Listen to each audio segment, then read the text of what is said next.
মেয়ের খুনে জড়িত মমতা ব্যানার্জির ভাইপো আবেশ ব্যানার্জি, দাবি রত্না দেবনাথের। মেয়ের খুনে সরাসরি জড়িত মমতা ব্যানার্জির ভাইপো আবেশ ব্যানার্জি বুধবার সংবাদ মাধ্যমের মুখোমুখি হয়ে জোরালো দাবি করলেন পানিহাটির বিধায়ক তথা অভয়ার মা রত্না দেবনাথ। প্রসঙ্গত আরজিকর কাণ্ডে তদন্তে সিবিআইয়ের বিশেষ তদন্তকারী দল এদিন সকালে পানিহাটি শ্মশানে ঘাট পৌঁছয়। শ্মশান ঘাটের ইনচার্জ ভোলানাথ পাত্র এবং কর্মীদের জিজ্ঞাসাবাদ করেন তদন্তকারীরা।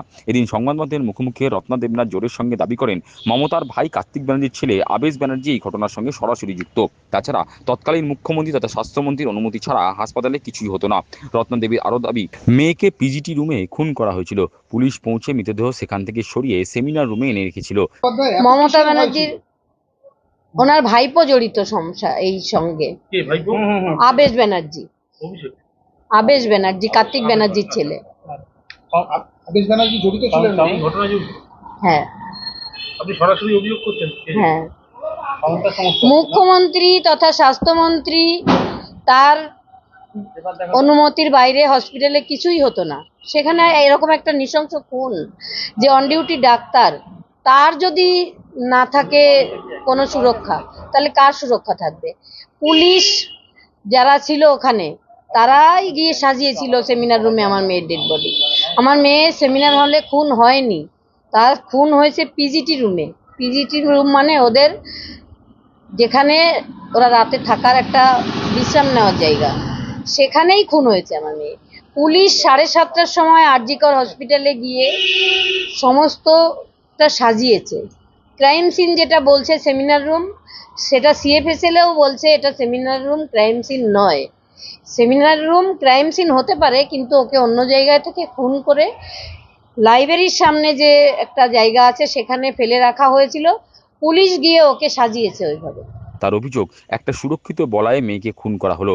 আবার ঘটনা ঘটার পর থেকেই সেই ঘটনাকে ধামাচাপা দেওয়ার চেষ্টা চলছে।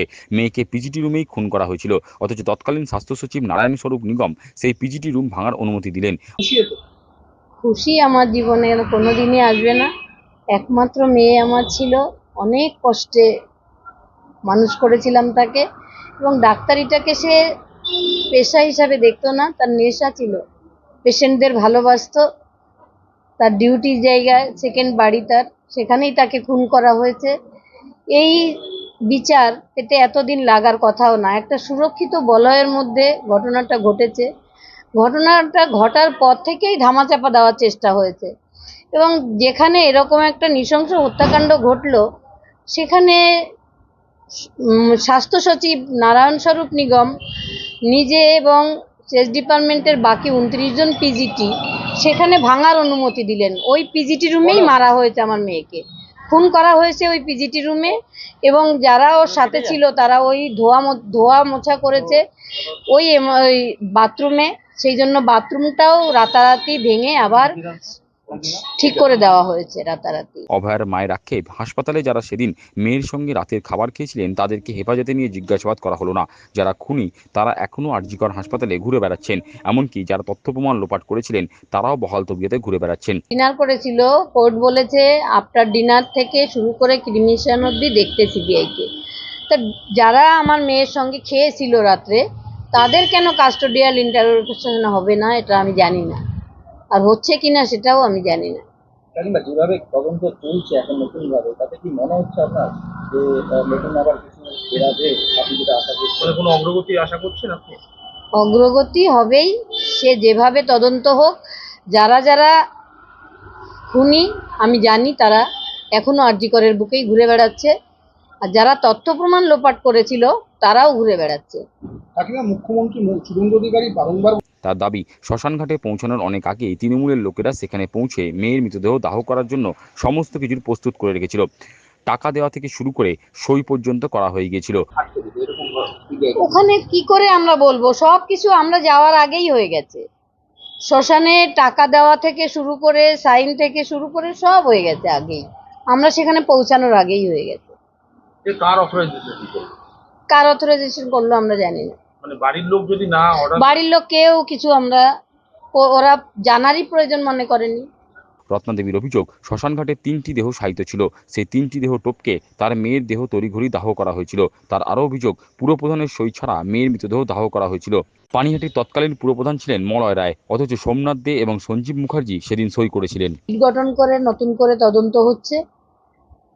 শ্মশানঘাটে আসাটাই স্বাভাবিক, কারণ আমার মেয়ে যখন ডেড বডি হ্যান্ড ওভার করে সোমনাথ দে নিয়ে চলে এসেছিল, আমার বাড়ির লোক ছিল, কাউকে অ্যালাউ করেনি। সোমনাথ দে একাই ওই গাড়িটায় ছিল। আর আমরা মেয়ের ডেড বডি দেখতে না পেয়ে টালা থানায় চলে গেছিলাম। তো আমরা 2 ঘন্টারও বেশি টালা থানায় ছিলাম। পুলিশ ওখানে আমাদের আটকে রেখেছিল। আর আমার মেয়ের ডেড বডি বেওয়ারিশ লাশের মতো আমার বাড়ির সামনে পড়েছিল। তারপরে নির্মল ঘোষ, সোমনাথ দে এবং সঞ্জীব মুখার্জি 3 জন মিলে যেই আমরা বাড়িতে এলাম, আমার মেয়ের ডেড বডি উপরে নেওয়া হলো, তখনই ডিসি নথকে ডেকে নিয়ে আসলেন। ওর বাবাকে 1 বান্ডিল টাকা অফার করলো কারা? ডিসি নর্থ, বিশ্বনাথ টাকাও। এবং সঙ্গে এই 3 জন ছিল আমার এলাকার। তো তারা তড়িঘড়ি আমরা টাকাটা নিতে না চাওয়ায় ডিসি নর্থ চলে গেলেন। কিন্তু সঞ্জীব মুখার্জি আমাদের ঘরে আমাদের যারা রিলেটিভ ছিল তাদের সঙ্গে ঝগড়া বাঁধিয়ে দিয়ে, মানে আমার মেয়ের ডেড বডি তারা নিয়ে ক্রিমিশনের জন্য চলে গেছিল। আমরা শুধু পেছন পেছন গেছিলাম, কিছুই আমাদের করতে হয়নি। এবং শ্মশানঘাটের তখন 3টে ডেড বডি ছিল। তা পার করে যেখানে আমার মেয়েকে শায়িত করা হয়েছিল, সেখানে কোনো ডেড বডি কোনো দিন শায়িত করা হয় না।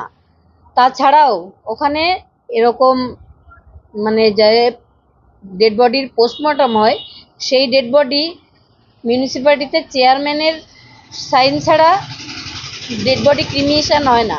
কিন্তু সেখানে আমি জানতে পেরেছি চেয়ারম্যান তখন ছিলেন মলয় রায়, তিনি সাইন করেননি। সাইন করেছে সোমনাথ দে আর সঞ্জীব মুখার্জি। এগুলো তদন্তের বিষয়, তাই